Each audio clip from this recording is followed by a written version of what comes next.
blue jays in my place. Oh. And I saw the blue jay. He flew down by. I had the door open to my greenhouse.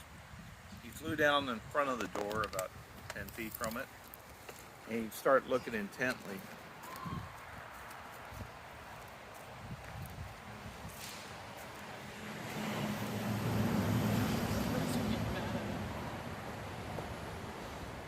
Well, he's right behind the tree now.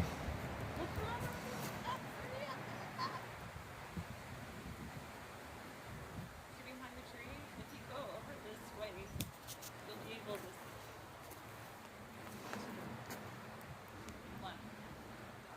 Go ahead and talk. You can talk. You're not going to scare him. He's over there doing his thing. You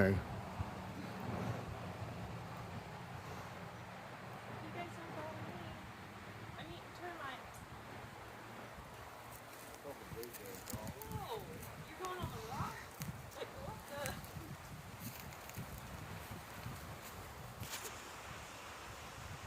So, have to open up that